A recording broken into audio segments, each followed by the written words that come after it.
इस प्रोग्राम के प्रायोजक हैं गोल्डी मसाले। गोल्डी मसाले लाए हैं फ्रेश लॉक टेक्नोलॉजी, जो रखे मसालों को हर समय फ्रेश। नमस्कार, एजेंडा में आपका स्वागत है। सिर्फ एक महीने में युवाओं की धमक ने सत्ता को हिलाकर रख दिया है और अब सत्ता और राजनीतिक दलों का मान मर्दन करने के लिए आरएचए यानी रिजर्वेशन हटाओ आंदोलन ने हलक को सुखाने की कदमताल शुरू कर दी है। आंदोलन से सत्ता को थर थर कांप रही है। पर आरक्षण की पुरजोर वकालत करने वालों को साफ संदेश भी दिया जा रहा है कि वोट बैंक के लिए जातिवाद पॉलिटिक्स अब हरगिज मंजूर नहीं है। मजलूमों के नाम पर जो भी आरक्षण राजनीति करेगा उसे सबक नहीं, उसकी सोच को रौंद दिया जाएगा। जातिवादी आरक्षण पर अब सवर्णों के तन बदन में आग लग गई है और यह आग यूपी, दिल्ली, राजस्थान, एमपी, बिहार, महाराष्ट्र और आंध्र प्रदेश समेत 15 राज्यों और विदेशों में फैल गई है। साथ ही यह भी कहा जा रहा है कि भारत में आरक्षण के नाम पर अयोग्य लोगों को की पोस्ट पर बैठाया जा रहा है। -40 वाला इलाज कर रहा है। बहरहाल अब आर्थिक आधार पर ही आरक्षण की मांग के बीच सवर्ण समाज ने ऐलान जंग का आगाज कर दिया है। सत्ता के घमंड को चकनाचूर करने के लिए कमर कस ली गई है। शायद इसीलिए सत्ता के डर का आलम यह है कि जंतर मंतर पर 21 अगस्त को होने वाले विरोध जलसे को उसने सैद्धांतिक अनुमति दे दी है, जिसमें सवर्णों की आवाज रूह कपाने को तैयार है। यूपी में चुनाव है, पर तमाम सर्वे और खुफिया तंत्र जिस तरह की रिपोर्ट दे रहे हैं उसने सत्ता के अलंबरदारों की सिट्टी पिट्टी गुम कर दी है, क्योंकि इसमें कहा गया है कि यूपी में 22% सवर्ण वोट इस बार नोटा, कांग्रेस, बसपा और सपा में बटेगा। इसे कोई नहीं रोक पाएगा। पर सत्ता के नीति निर्धारक कह रहे हैं कि सब कुछ मैनेज हो जाएगा, चुनाव तो आने दीजिए। बांकीपुर दतिया के रिजल्ट यूं ही आए हैं, क्योंकि बार बार तिरस्कृत होने के बाद भी सवर्ण समाज हम ही को वोट करेगा। यह सत्ता का मुगालता है या दंभ, ये तो वही जाने। पर यकीन मानिए इस बार सवर्णों का वोटिंग कैलकुलेशन नेता नगरी को छठी का दूध याद दिलाने को जरूर तैयार है। इसी पर हम एजेंडा में चर्चा करेंगे, विश्लेषण करेंगे, आकलन भी करेंगे। साथ होंगे आरक्षण विरोधी आंदोलन के या मोर्चा के राष्ट्रीय संयोजक दुर्गेश मणि त्रिपाठी जी, चिंतक और समाज सेवी विष्णु शुक्ल जी, ब्राह्मण जागरूकता समिति के अध्यक्ष अभय दुबे जी। आप तीनों मेहमानों का नमस्कार के साथ स्वागत है। शुरुआत हम त्रिपाठी जी आप ही से करेंगे। 21 तारीख को एक जलसा हो रहा है, वो एक अलग पहलू है, लेकिन जिस तरह का रिजर्वेशन हटाओ आंदोलन शुरू हुआ है, सोशल मीडिया पर 1.5 करोड़ से लोग फॉलोअर हैं उसके हो गए हैं। क्या आपको लगता है ये किस ओर जा रहा है पूरा आंदोलन? देखिए भैया, भारत देश में 1950 में SC ST एक्ट के लिए SC ST जातियों के रिजर्वेशन को जो है लाया गया और 1990 में मंडल आयोग के द्वारा OBC के लिए लाया गया। और ये आक्रोश जो है आप देख रहे हो, ये 1 या 2 दिन का नहीं है। अगर आप 1950 से जोड़ लें, आप 1950 से जोड़ लें तो भी आप देख लीजिए, और आप 1990 से देख लीजिए तो भी आप देख लीजिए कि दशकों की पीड़ा है जो सवर्ण समाज झेल रहा है। सवर्ण समाज के बच्चों पे, उनकी योग्यताओं पे, उनके जो उन्होंने उपलब्धियां कमाई उनको छीनने का जो प्रयास है वो आरक्षण द्वारा, उसको वो कैसे बर्दाश्त कर रहा है, फिर भी वो राष्ट्र निर्माण में सहयोग कर रहा है, ये बड़ा विषय है जी। आरक्षण व्यवस्था वो व्यवस्था है जो ये कहती है कि एक बड़ी लाइन को मिटा मिटा छोटा कर दो। हम लोग इस बात के पचहत्तर हैं कि हम उससे बड़ी लाइन बनाएं। राष्ट्र निर्माण करना है तो हमें बड़ी लाइन खींचनी पड़ेगी, न कि खींची हुई लाइन को छोटा करके हम राष्ट्र का निर्माण कर पाएंगे। हमारे बच्चे आत्मदाह कर रहे हैं, हमारे बच्चे मर रहे, हमारे बच्चों को रोजगार नहीं है, हमारे बच्चों को ये नहीं पता है हाई स्कूल इंटर वो किस जाति के मित्र के तो सरकारें कि तुम बैकवर्ड के साथ बैठ रहे हो। हाई स्कूल के बाद बच्चों के दिमाग में बातें डाल दी जा रही है कि नहीं ये जाति अलग है, तुम्हारी जाति अलग है, वो आरक्षित लोग हैं, तुम अनारक्षित लोग हो। तो एक नफरत की भावना जो है, नफरत की भावना वो कोमल बच्चों में डाली जाती है। आरक्षण वो चीज है, हमारा और आपका हक छीनने की एक साजिश है जो नेताओं द्वारा करी जा रही। जब संविधान में जो बाबा साहब भीमराव अम्बेडकर ने बोला कि समय समय पर आरक्षण आरक्षण की समीक्षा होनी चाहिए, संविधान सभा के सभी मेंबर इस पर रजामंद थे। तो आज जब हम वही बात कह रहे हैं कि देश में आरक्षण की समीक्षा हो कि जो लोग आरक्षण पा रहे हैं उन्हें बार बार आरक्षण मिलना चाहिए कि नहीं मिलना चाहिए, क्या इस आरक्षण जातीय आरक्षण का लाभ उस समाज के वर्ग के नीचे व्यक्ति को मिला जो सबसे नीचे पायदान पे था? ठीक बात है। तो हमारी मांग है कि देश में आर्थिक आधार पर आरक्षण का जो हम लोग बिगुल फूके हैं कि जो कमजोर हो, गरीब की कोई जाति नहीं होती, जो कमजोर हो उसको आरक्षण मिले। और हमारी एक सवाल कोई नाजायज मांग नहीं। एक सवाल हम इसी में जोड़ना चाह रहे हैं। आपकी जो 5 तरह की मांगे हैं, मतलब यानी कि जितने भी लोग हैं इस समय, उनमें ये कह रहे हैं कि जातिगत कोटा हटाकर केवल आय के आधार पर आरक्षण दिए जाने का कोटा तय हो, आरक्षित कोटे को एक बार ही आरक्षण का लाभ मिले, सभी वर्गों के लिए एक न्यूनतम क्वालिफाइंग मार्क्स तय किए जाएं, आरक्षित वर्ग की खाली सीटें जो बच गई हैं वो सीटें जनरल कैटेगरी को ट्रांसफर की जाएं। ये जो मांगे हैं बिल्कुल देखने में तो प्रैक्टिकली लग रही है, लेकिन आपको क्या लगता है, सरकारी तंत्र है, सरकार है, सांसद विधायक हैं, वोट बैंक पॉलिटिक्स है, इन इतनी मांगों को किस तरह से समेट कर क्या सरकार इनिशिएट कर सकती है? क्या उसके हाथ तो बंधे हुए ना, उसको वोट चाहिए। देखिए वोट की बात, देश किससे चलेगा? देश लोगों से चलेगा ना, देश के।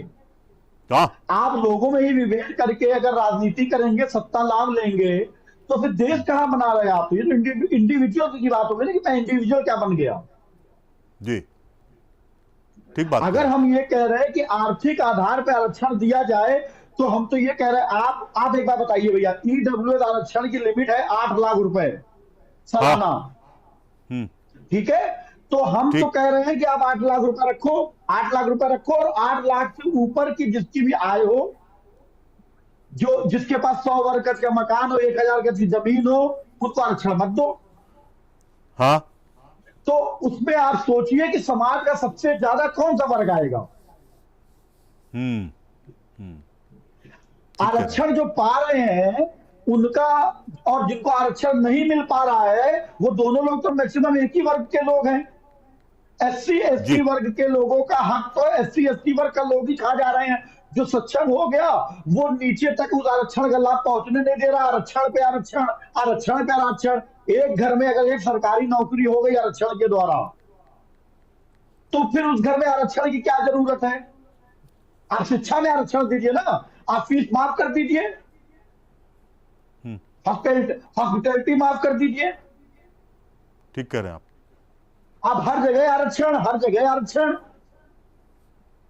और जो गरीब है, एससी वर्ग का जो गरीब है, उसको भी तो आरक्षण का लाभ नहीं मिल रहा। उसके लिए कौन दलित चिन्ह का के बात कर रहा है कि उस वर्ग को आरक्षण का लाभ क्यों नहीं मिला? उसका हक तो पंडित जी नहीं खा गए, ठाकुर साहब नहीं खा गए, बनिया साहब नहीं खा गए। आज बहुत सबको चिंता लगी हुई है ब्राह्मण वोटों की। इस देश में जातीय राजनीति का अंत कब होगा? ये देश कब विश्व गुरु बनेगा?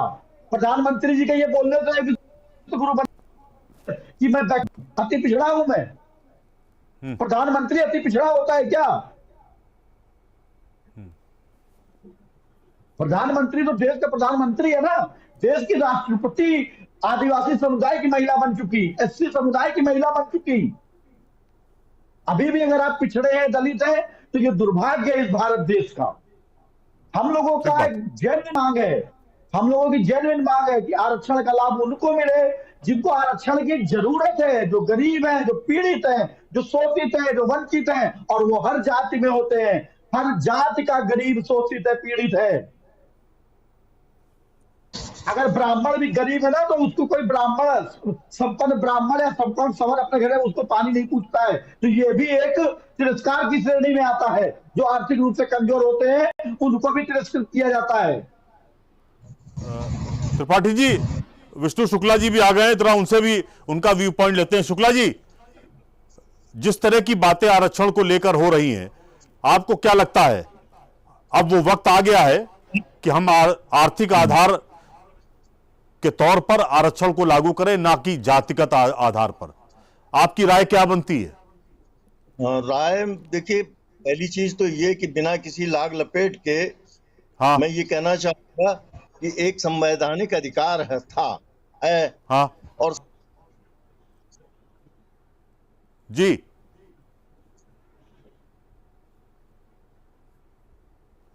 आपका नेट प्रॉब्लम कर रहा है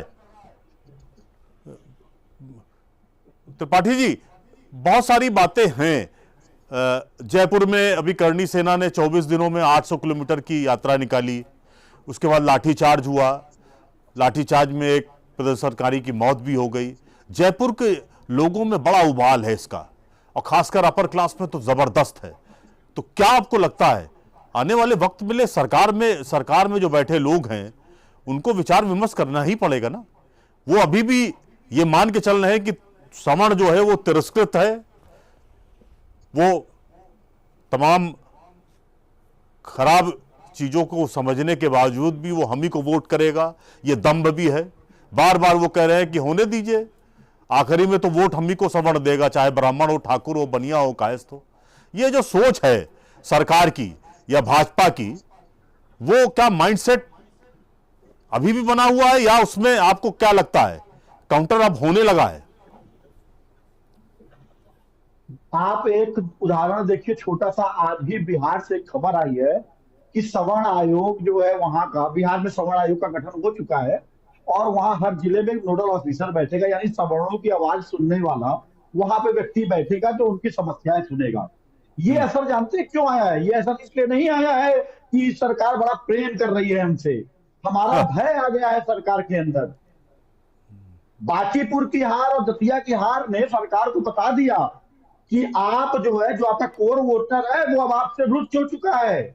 आप लगातार हमको पीट रहे थे और फिर भी हम आपको वोट दे रहे थे।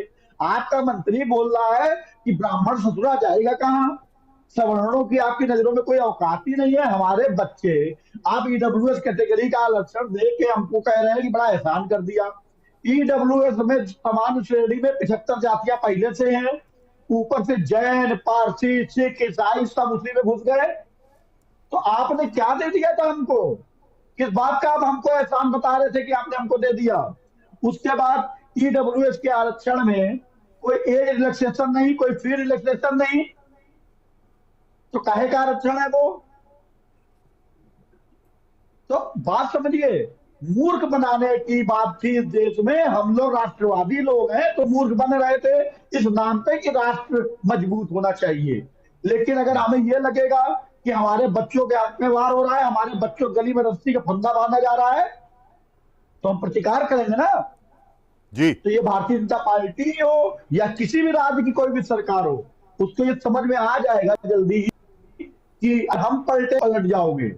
हम लोग को फर्जी गाड़ी नहीं पलटानी है, हम लोग सरकार पलट देंगे। ठीक बात। त्रिपाठी जी, जो सवर्णों के युवा हैं वो ये कह रहे हैं 10% जो ईडब्ल्यूसीएस का आरक्षण है, हमने आपसे खैरात में नहीं मांगा था, आपने हमको थोप दिया। हमने मांगा नहीं था, आपने हमको थोपा है ताकि हमारा आरक्षण जो विरोधी आंदोलन है उसको कुंद किया जा सके। एक बात, इसी के परिप्रेक्ष्य में उल्टा केंद्रीय मंत्री रामदास अठवाले कह रहे हैं कि आरक्षण पर कुछ लोग सोची समझी साजिश कर झूठ फैला रहे हैं। आरक्षण कोई खैरात नहीं है, सदियों से शोषित वर्ग का अधिकार है। मतलब अभी भी शोषित है क्या ये सब लोग? देश के सौहार्द को बिगाड़ने की भी बात कर रहे हैं। क्या अभी भी SC ST OBC सब शोषित है क्या? राजेश भैया देखिए, बहुत खुली मन से और बहुत बढ़िया एक बात मैं ये पूछने जा रहा हूं आपके इस चैनल के माध्यम से, किसी चैनल के माध्यम से। भारत देश 1947 में आजाद हुआ और भारत देश में उससे पहले अंग्रेज राज करते थे, अंग्रेजों से पहले मुगल राज करते थे। और वो आप या जिन व्यक्तियों को शोषित बोला जाता है, वंचित बोला जाता है, वो व्यक्ति उनके समय में भी अगर ब्राह्मण और ठाकुरों को पीड़ित थे तो इसका मतलब यह है कि वो अंग्रेजों और मुगलों से खुश थे। जी जी, आप समझे? मैं देखिए, मैं जो बात कह रहा हूं बड़ी समझने की बात है। ठीक बात। पता नहीं इतनी बौद्धिक क्षमता लोगों में आएगी कि नहीं आएगी, लेकिन मैं जो पूछ रहा हूं, आप मुगलों से शोषित नहीं हुए, आप अंग्रेजों से शोषित नहीं हुए, लेकिन आप उस व्यक्ति से शोषित हो गए जिसने आपको शिक्षा दी, जिसने आपको ज्ञान दिया, जिसने आपको समाज में खड़े होने का अवसर प्रदान किया, जिसने आपको अपना सरनेम दिया। आप उस व्यक्ति से पीड़ित हैं जिसने आपको आजाद करने के लिए अपने बच्चों का, अपने पीढ़ियों का बलिदान दे दिया।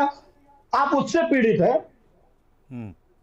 ईडब्ल्यू आरक्षण के नाम पे, फला आरक्षण के नाम पे आप अपना मैं तो एक बात बोलता हूं, क्या जनरल कास्ट ने 10% का आरक्षण मांगा था? नहीं मांगा था। हम तो जो 47% से आरक्षण बढ़ा के 57 किया जा रहा था उसका विरोध कर रहे थे कि आरक्षण की व्यवस्था ही बंद हो, आर्थिक आधार पर आरक्षण दिया जाए। तो अब सरकार को लगा कि यार ये मूवमेंट तो बड़ा होता जा रहा है, तो उन्होंने हमको एक 10% का खिलौना दे दिया, खेलो। उसमें 72 जातियां, हिंदू, मुस्लिम, सिख, ईसाई, पारसी, जैन सब घुस गई, जनरल की जातियां घुस गई। एज रिलैक्सेशन नहीं, फी रिलैक्सेशन नहीं, अलग अलग स्टेट में अलग अलग तरीके का आरक्षण है। तो हमको तो केवल ये दे के एक बहुत बड़ा आंदोलन को कमजोर किया गया। हम तो पूरे आरक्षण को खत्म करने की मांग करके सबको आर्थिक आधार पर आरक्षण देने की मांग कर रहे थे। ठीक बात। तो हमारे तो आंदोलन को खत्म किया गया सरकार द्वारा। एहसान किया क्या हम पे कोई? मैं समझ गया आपकी बात त्रिपाठी जी। मेरा इसी पे बिंदुवार अभी बहुत विषय है। आरक्षण नाम की खैरात बंद करनी चाहिए, बस किसी भी तरीके का आरक्षण खत्म होना चाहिए। देश में आर्थिक आधार पर आरक्षण मिलना चाहिए। ठीक बात। आर्थिक गरीब की कोई जाति नहीं होती है। ठीक बात है। अभी त्रिपाठी जी आते हैं, बिंदुवार तमाम विषय है इसी पे। मैं अभय जी, मेरी आवाज आ रही है आपको? जी जी आ रही है आवाज। आपके यहाँ से पंखा चल रहा है, उसकी आवाज आ रही, बंद करा दीजिएगा।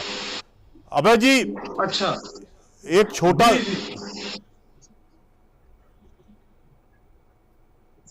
अभय जी एक छोटा सा सवाल है।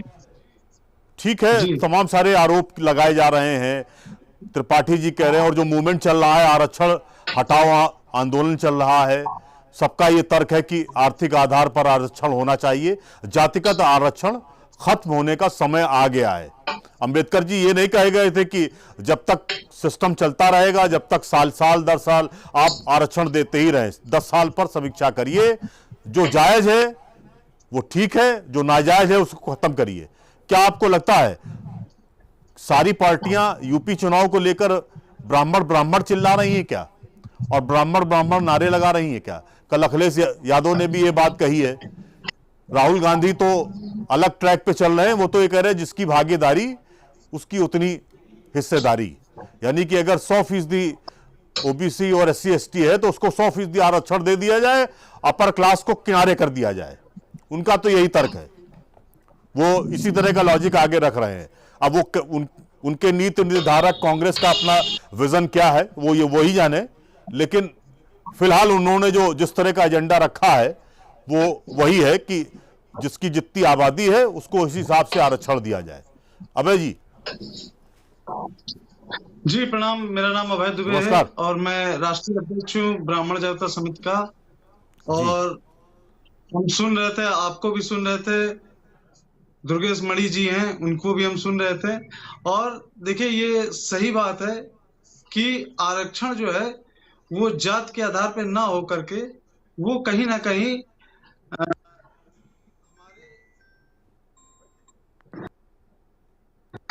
सभी सर्व जाति में जो गरीब लोग हैं उन सबको आरक्षण मिलना चाहिए, चाहे वो पढ़ाई का आरक्षण हो, चाहे वो व्यवसाय में आरक्षण हो, हर विभाग में आरक्षण गरीबी को देख करके मिलना चाहिए, ना कि जाति को देख करके मिलना चाहिए। ठीक बात है। और लेकिन जिस तरह की पॉलिटिक्स हो रही है, ब्राह्मण ब्राह्मण खेलो, जनेऊ जनेऊ खेला जा रहा है सभी पॉलिटिक्स के। अब अखिलेश यादव जी ने कहा है कि पी का मतलब पंडित होता है, सहमत हैं आप?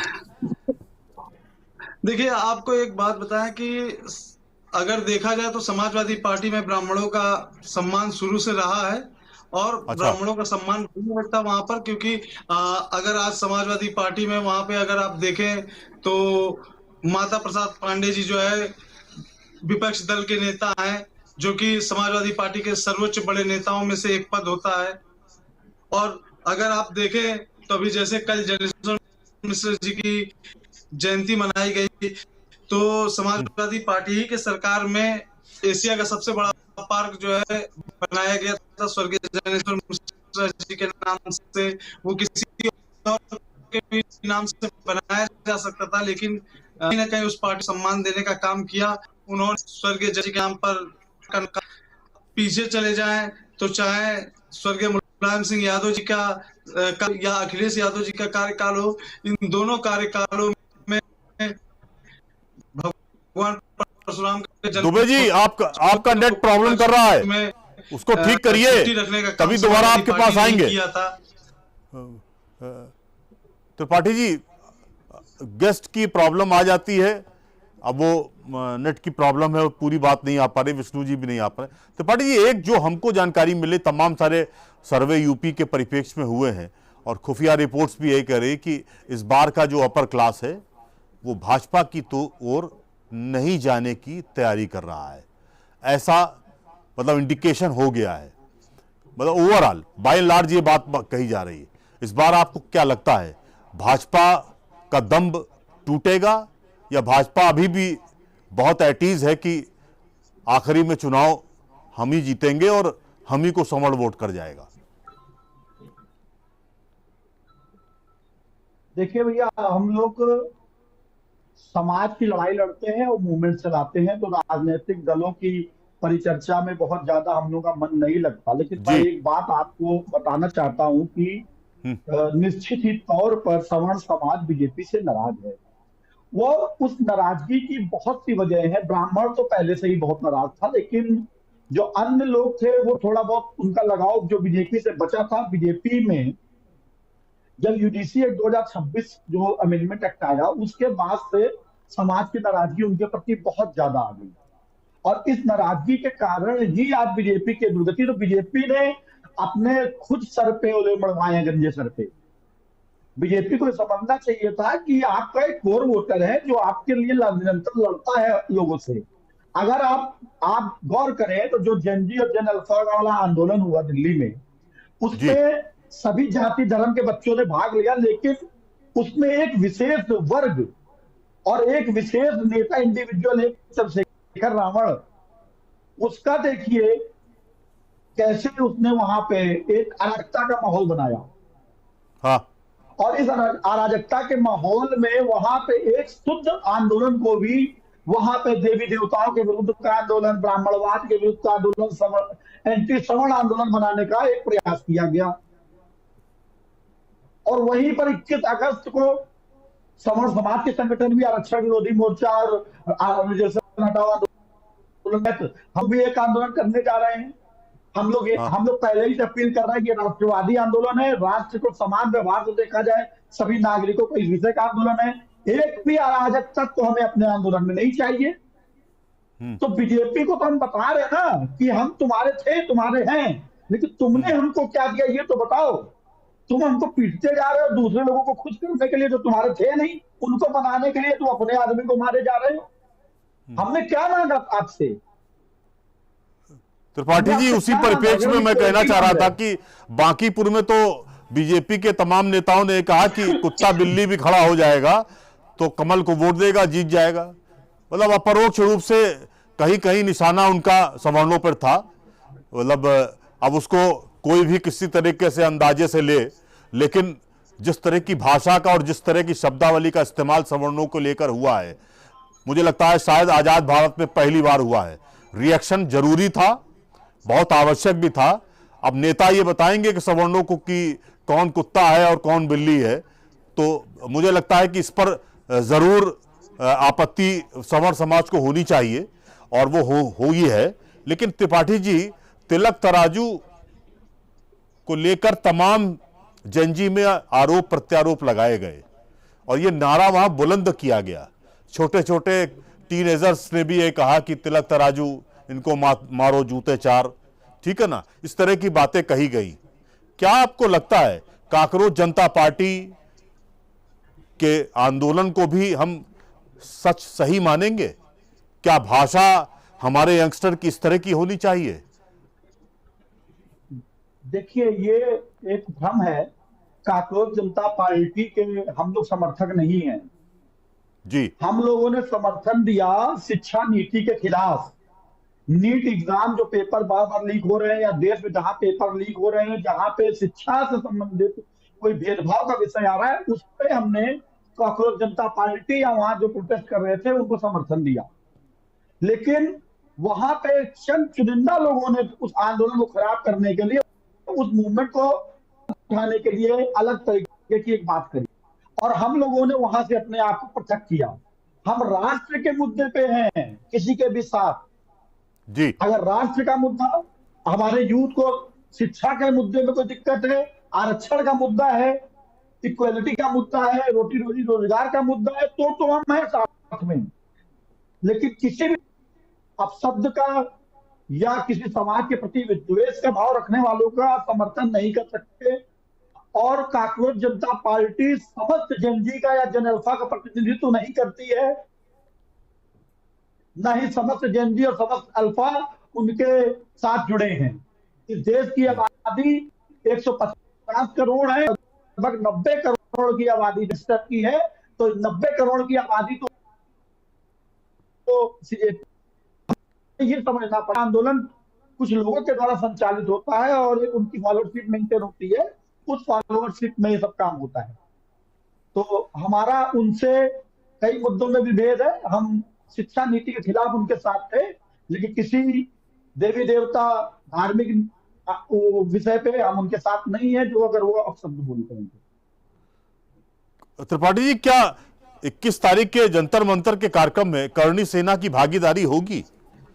क्या वहां पर करणी सेना, ब्राह्मण महासभाएं, कायस्थ महासभाएं, वैश्य महासभाएं, और वो महासभाएं जो एससी वर्ग की हैं या ओबीसी वर्ग की हैं, जो भी ये चाहता है कि देश में सबके साथ समान व्यवहार हो, इक्वलिटी हो, सब भाई भाई कहलाएं, किसी में जाति में भेद न हो, जो आरक्षण विरोधी है वो सब वहां आपको पता चलेगा कि ये देश अब नई तरह से सोच रहा है।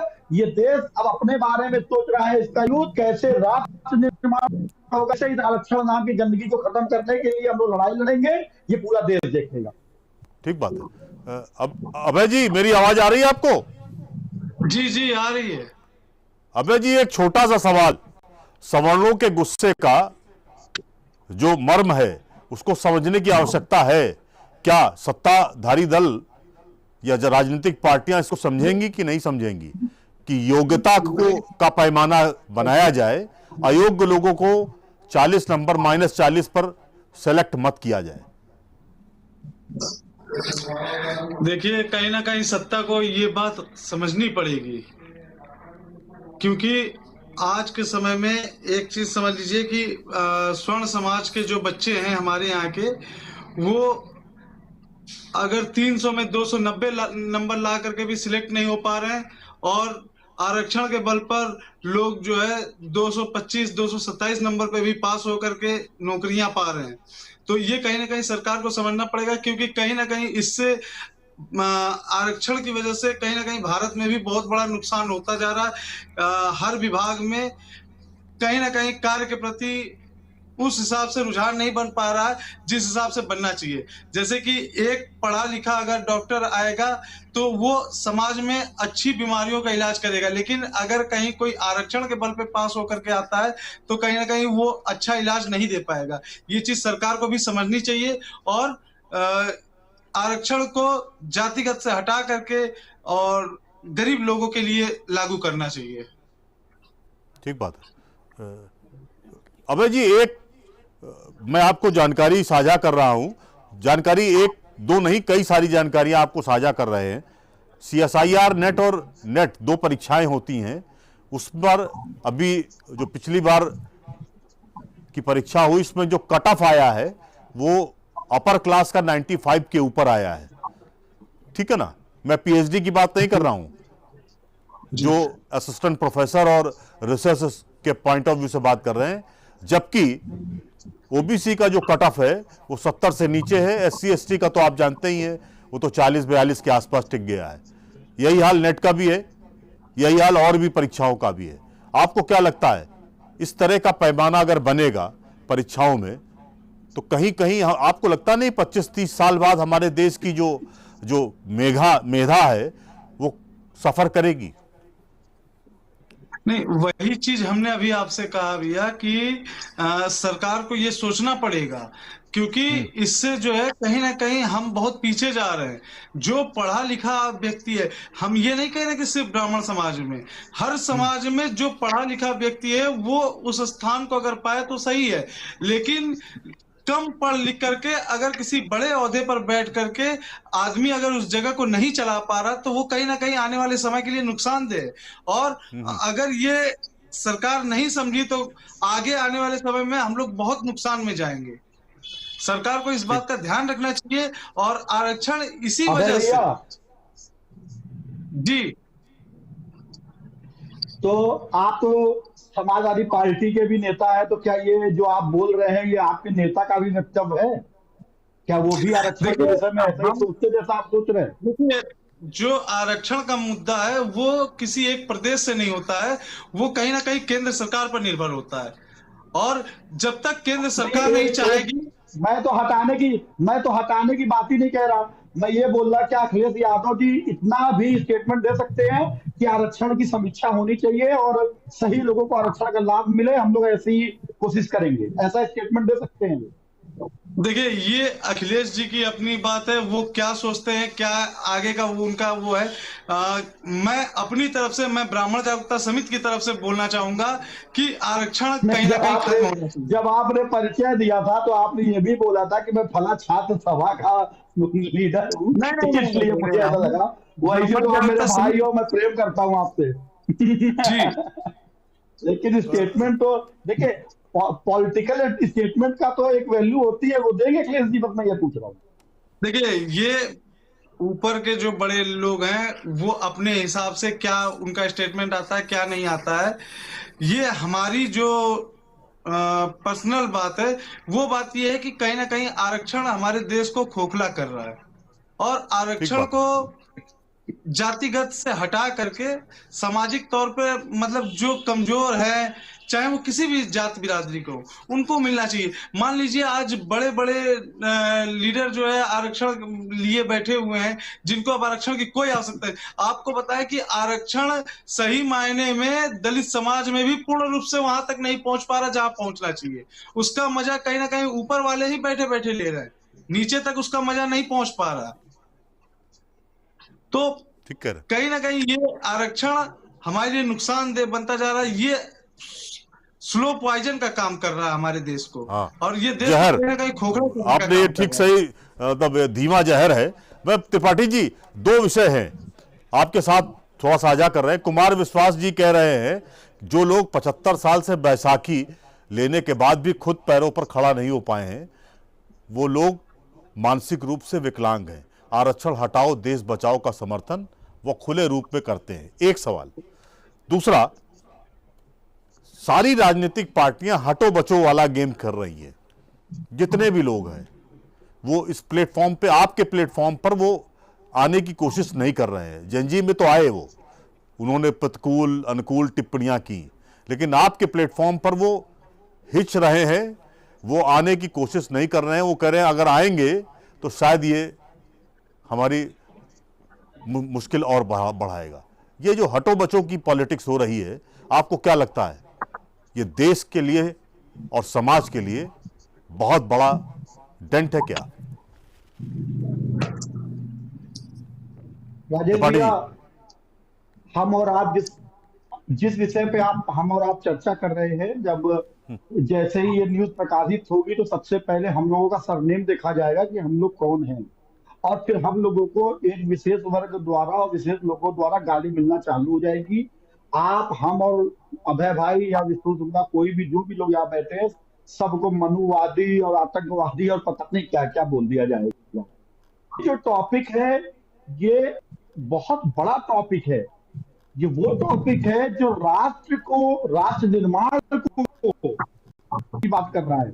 हम आरक्षण हटाओ आंदोलन चला रहे हैं, हम आरक्षण विरोधी मोर्चा चला रहे हैं, लेकिन हमारा मुख्य उद्देश्य ये है कि आरक्षण पे चर्चा हो कि क्या आरक्षण जिन लोगों को मिलना चाहिए था, आरक्षण का लाभ उनको मिला कि नहीं मिला, और नहीं मिला तो किसने किसका हक लूटा।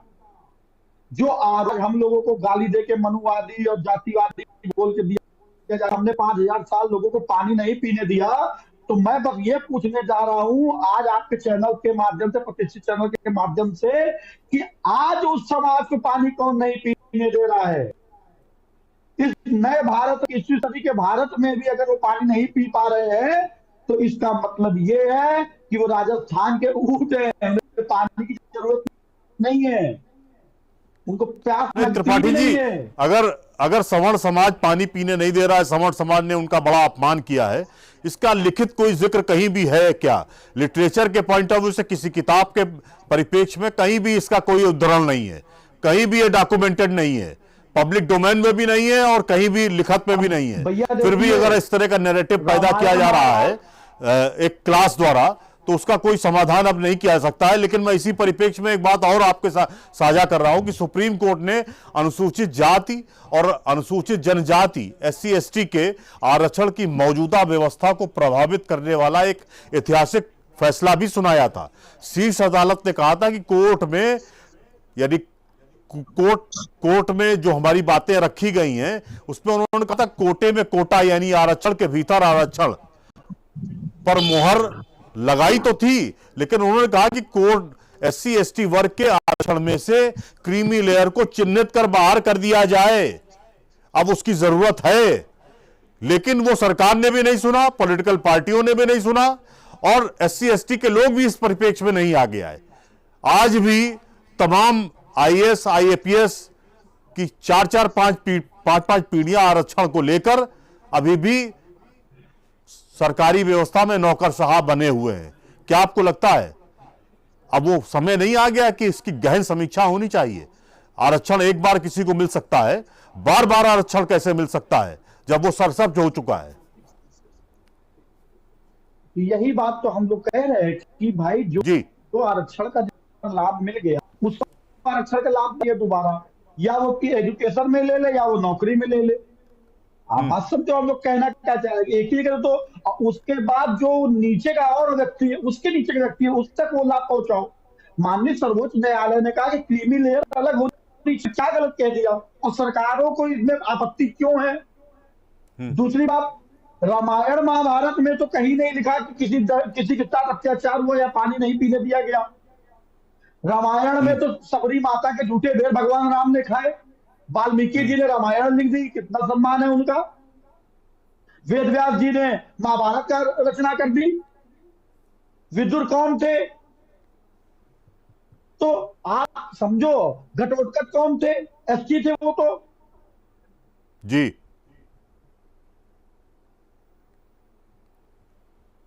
आपने सही बात कही त्रिपाठी जी। मुझे लगता है कि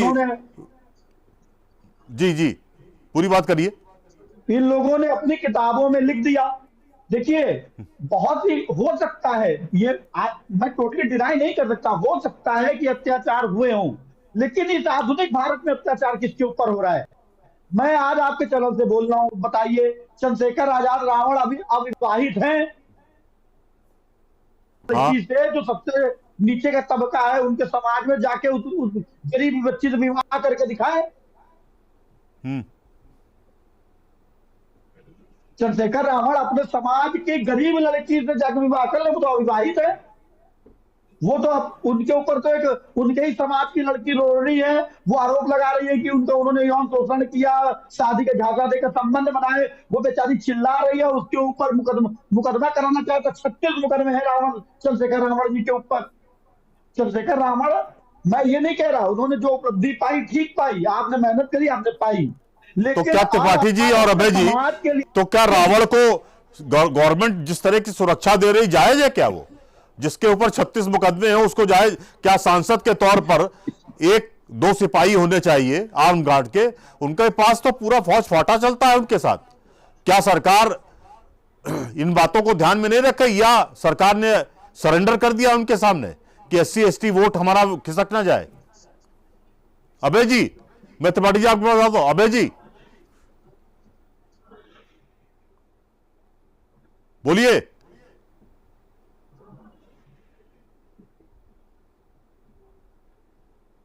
जो है वो भारतीय जनता पार्टी के लिए काम कर रहे हैं, भारतीय जनता पार्टी की बी टीम ठीक बन बात करके काम कर रहे हैं, और इसीलिए उनको वो इसी के लिए दी जा रही है, दलित समाज का वोट जो है समेट करके भारतीय जनता पार्टी के पक्ष में रखा जाए, इसीलिए उनको ये सारी सुविधाएं दी जा रही हैं।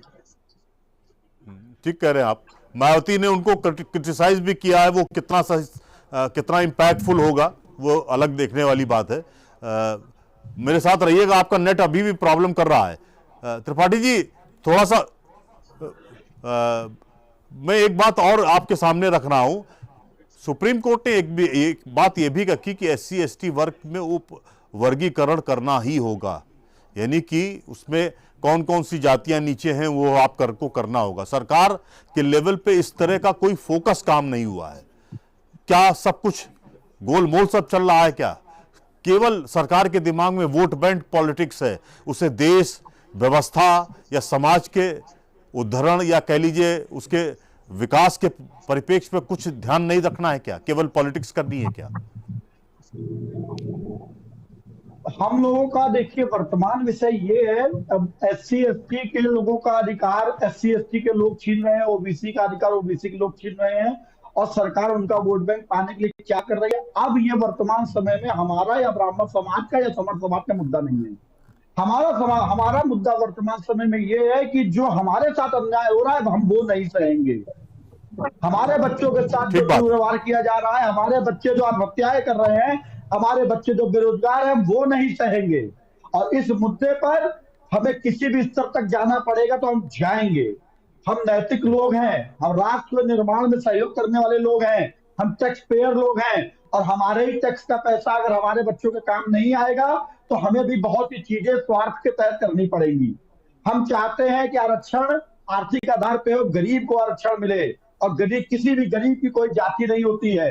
और अगर सरकारें जाति के नाम पे विभेद करके एक वर्ग को खत्म करना चाहती हैं तो ये बात आप ये मान लीजिए कि स्प्रिंग को दबाने से उसमें ज्यादा उछाल आता है। और इस वक्त मेरा समाज जाग चुका है, और अगर हम लोग प्रतिकार करने पे आ जाएंगे तो बाकी पूरा दतिया में हम लोगों ने दिखा दिया कि हम लोग कर क्या सकते हैं। अगर हम सरकार बनाना जानते हैं तो हम सरकार बनाना और बिगाड़ना दोनों जानते हैं। हम जाहिल नहीं है, पढ़े लिखे लोग हैं, और हमें अपना अधिकार लेना आता है और हम लेके रहेंगे। ठीक बात। अभय जी, बहुत बातें कही गई, तमाम तरह के अपने अपने तरीके से लोग कह रहे हैं कि आरक्षण, तमाम आरक्षण के जो समर्थक हैं वो कह रहे हैं कि अगर आरक्षण खत्म किया गया तो हम ईंट से ईंट बजा देंगे। न जाने किस तरह के विश्लेषणों का इस्तेमाल किया जा रहा है और मुहावरे भी गढ़े जा रहे हैं। आपको क्या लगता है, ये सब जायज है इस तरह की बात करना? अगर कोई समाज अपने को पुनर्विचार नहीं करता है, ठीक से अपने को सुधारता नहीं है, तो क्या आपको लगता नहीं देश पीछे चला जाएगा? जी बिल्कुल जायज बात है कि कहीं ना कहीं देश पीछे जाएगा, और जो लोग भी ये बात बोल रहे हैं कि हम ईंट से ईंट बजा देंगे तो वो गलत बोल रहे हैं। क्योंकि देखिए बाबा साहब जी ने भी जो जब बात आई थी आरक्षण को लेकर के, तो उन्होंने सिर्फ 10 साल के लिए समय मांगा था कि 10 साल का समय दिया जाए जिससे हम लोग बराबरी में आ सके। आज देश को आजाद हुए करीब 76 साल से ऊपर होने जा रहा है, ठीक है। अगर अभी भी बराबर में नहीं आ सकते तो फिर इनको बराबर में लाने के लिए कोई और रास्ता बनाना चाहिए, क्योंकि आरक्षण से मतलब बराबरी कहीं ना कहीं नुकसान हो रहा है देश का। आरक्षण को खत्म होना चाहिए, आरक्षण जातिवाद पे नहीं होना चाहिए। मतलब सब 100 की एक बात है कि आरक्षण हमेशा निर्धन समाज के, चाहे वो किसी भी जात बिरादरी का आदमी हो, उसको मिलना चाहिए। आज गरीब लोग बच्चे नहीं है, उनको भी पढ़ाई का मौका मिलना चाहिए, उनको भी आरक्षण का फायदा मिलना चाहिए। चाहे वो हमारे क्षत्रिय समाज के हों, चाहे वो हमारे बनिया समाज के हों या कायस्थ समाज के हों, जो भी हमारे स्वर्ण समाज में लोग हैं, बहुत हद तक हमारे निर्धन परिवार जो है हमारे भी स्वर्ण समाज में भी है, तो आरक्षण का फायदा कहीं ना कहीं उनको भी मिलना चाहिए। आरक्षण जाति से हटा करके निर्धन समाज के लिए होना चाहिए, वो किसी भी जाति का हो। ठीक है, बढ़िया बात आपने कही है। दुर्गेश जी, एक फाइनल कमेंट हम चाह रहे थे आपसे। जो कुछ भी मौजूदा स्थिति में आरक्षण है, समण समाज के बच्चे बहुत नाराज हैं। आगे वो कह रहे हैं कि हम पीछे हटने को तैयार नहीं, जैसा आप कह रहे हैं। आने वाले वक्त में सरकार की तरफ से क्या आपको लगता है सेंसेशन है? क्योंकि सरकार अभी भी ये मान के चल रही है कि ये टाइम बीइंग है, उसके बाद सारे लोग बैक हो जाएंगे। तो क्या आपको लगता है सरकार को मुगालता हो गया या सरकार का दम्भ है? देखिए, सरकार तो ऐसा दो बातों के बीच में फंसी हुई है। सरकार ने और ये सरकार ने ये उलझन अपने लिए स्वयं तैयार करी है। सरकार को एक कंक्रीट, आपके पास पूर्ण बहुमत है, आप बैठिए, विपक्षी दलों के साथ बैठिए और हमारी सिंपल एक डिमांड है, एक समीक्षा करिए कि जो आरक्षण का लाभ नीचे तक पहुंचना चाहिए था वो पहुंचा कि नहीं पहुंचा। आप बार बार बड़ी लकीर मिटाकर दूसरों को खुश करने का अगर प्रयास करेंगे तो ये देश के हित में नहीं है। हमारा कहना यह है सरकार से, ठीक है आप आरक्षण दें, लेकिन आरक्षण किनको दें ये विषय होना चाहिए ना। जिस घर में सरकारी नौकरी आ चुकी, जिस घर में IAS IPS बन चुके, जिस घर में डॉक्टर बन चुके, बाबू बन चुके, आप उनको अभी भी आरक्षण दे रहे हैं। और एक काबिल बच्चा सवर्ण समाज का वो 900 में 895 नंबर लाकर भी बाहर बैठ रहा है। आपके पास तरह तरह के विकल्प है आरक्षण में। महाराष्ट्र में स्टेट आरक्षण, MP में स्टेट आरक्षण, उसके बाद SC ST OBC आरक्षण, फिर एक EWS भी ले आया। EWS में भी स्टेट कंसर्न है कि वो अपने स्टेट के कितने लोगों को EWS में लेती है। आप सवर्ण समाज को तो केवल भ्रम में रख रहे हो ना, आप तो मूर्ख बना रहे हो हमको। आप ये कह दीजिए ओवरऑल आप ये बोलिए, आपने 10% EWS आरक्षण दिया, आपने लिमिट बना दी 8 लाख रुपए की और 100 गज प्लाट की या जो भी क्राइटेरिया बनाया, आप वही कॉमन कर दे 50% पूरे देश के लिए, पूरे देश में 50% कॉमन कर दे और एक ऐसी व्यवस्था बना दे कि किसी का भी EWS सर्टिफिकेट फर्जी न बन पाए। सबको ITR कंपल्सरी, जिनके भी बैंक अकाउंट है सबको ITR कंपल्सरी बोल कर दीजिए, क्लियर हो जाएगा कि 8 लाख से ऊपर आए हैं कि नहीं, कितने लोगों की है। और जितने भी लोग 8 लाख के नीचे की आय वाले हैं उन सबको EWS श्रेणी में लाके 50% आरक्षण दे दीजिए। किसने रोका है आपको? लेकिन नहीं, जाति के नाम पे आरक्षण देने से आपका वोट बैंक तैयार होगा और आर्थिक आधार पे आरक्षण देने से राष्ट्र का निर्माण होगा। आपको वोट चाहिए, राष्ट्र नहीं चाहिए। विषय ये है। बड़ी बात आपने कही। हम लोग लेकिन त्रिपाठी जी, निजी क्षेत्र में आरक्षण की पुरजोर मांग की जा रही है SC ST और OBC के जरिए। क्या सरकार और सारी पॉलिटिकल पार्टियां उस ओर भी फोकस कर रही हैं? राहुल गांधी ने तो 1-2 बार इंडिकेट किया है कि हाँ निजी क्षेत्र में भी आरक्षण होना चाहिए। तो क्या पैसा कैपिटलिस्ट लगाएं और मलाई कोई और छाने? देखिए भैया, राहुल गांधी जी सोने चांदी की चम्मच लेके पैदा हुए, उन्हें क्या मालूम बात है कि देश का आम आदमी जो है उसके ऊपर क्या बीत रही है। ठीक है, आज तक मिनिमम वेजेस नहीं लागू हो पाए कॉर्पोरेट कल्चर में। आज तक फैक्ट्रियों में जहां सैलरी दिखाई जाती है 25,000 रुपया और मिलता है 6,000 रुपया। आप उस देश में आप ये बात करेंगे कि रिजर्वेशन लागू हो जाए हर कॉर्पोरेट कल्चर में, हर इंडस्ट्री में? तो राहुल गांधी, इसीलिए तो राहुल गांधी और कांग्रेस चली गई। उनके पास विजन नहीं है, उनके पास सोच नहीं है। उन्हें भी तो मुसलमान का और दलित का, बैकवर्ड का, सवर्ण का तोड़ के ही वोट मिलेगा ना। वो कहाँ चाह रहे हैं जी? सब चोर मौसेरे भाई हैं, उनकी बातें छोड़िए। मुद्दा यह है कि किस तारीख को हम लोग अपने देश के निर्माण के लिए, राष्ट्र निर्माण के लिए, नवचेतना के लिए आरक्षण विरोधी आंदोलन कर रहे हैं कि हम लोग चाहते हैं कि देश में आरक्षण व्यवस्था खत्म हो और सबको आर्थिक आधार पर आरक्षण मिले। आप सब लोगों से आग्रह है कि हम लोगों की इस मुहिम को आगे बढ़ाइए।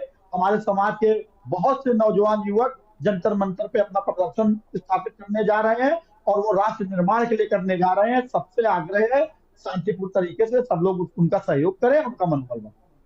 ठीक बात है, जय परशुराम। बढ़िया बात। अभय जी, इस 21 तारीख की जो दिल्ली में जंतर मंतर में आंदोलन की लौ जलने जा रही है, उसमें क्या आप अपनी आहुति देंगे क्या? जी जरूर, कहीं ना कहीं अपने समाज का प्रतिनिधित्व अगर कर रहे हैं तो हम भी वहां पे अवश्य पहुंचेंगे, अपने साथियों के साथ पहुंचेंगे और निवेदन करेंगे अपने ब्राह्मण समाज से, अपने क्षत्रिय समाज से, अपने कायस्थ समाज से और वैश्य जो भी अपने स्वर्ण समाज में लोग हैं कि सभी लोग उस कार्यक्रम में जरूर पहुंचे और पहुंच करके जो लोग भी इसके लिए मेहनत कर रहे हैं, एक आगे की लड़ाई लड़ रहे हैं, तो उसमें कम से कम जा करके अपना सहयोग दे, अपना साथ दे, ये सबसे निवेदन जरूर करेंगे। चलिए, आप दोनों मेहमानों का बहुत बहुत धन्यवाद। वो विष्णु जी हमारे साथ नहीं जुड़ पाए किसी तकनीकी कारणों के कारण, फिर हम जोड़ेंगे। लेकिन ये मुहिम या ये जो आरक्षण विरोधी मुहिम है, इस पर हम लोग लगातार चर्चा भी करते रहेंगे। आरक्षण पर नए ख्याल के युवाओं का नेता नगरी को अल्टीमेटम है कि आरक्षण के तरीकों को बदलो, अन्यथा आपकी पॉलिटिक्स को बेजान, बेमतलब, बेकार और बेवजह बनाकर ही दम लेंगे। किसी ने राजनीति को लेकर कड़वा सच यूं सामने रखा है कि इनसे उम्मीद न रख, हैं ये सियासत वाले, ये किसी से भी मोहब्बत नहीं करने वाले। धन्यवाद।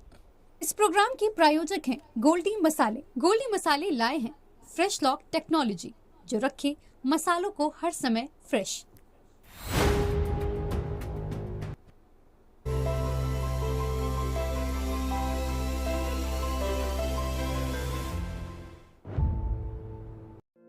कौन है वो लोग जिन्होंने किया है अपना और अपने शहर का नाम रोशन? क्या योगदान है उनका समाज और देश के लिए? रूबरू होते हैं इनकी दिनचर्या और कार्य प्रणाली से और जानते हैं उनकी खूबियों को जो बनाती हैं उन्हें आम से खास। हम जानने की कोशिश करेंगे उनके जीवन के छुए और अनछुए पहलुओं को। हमारे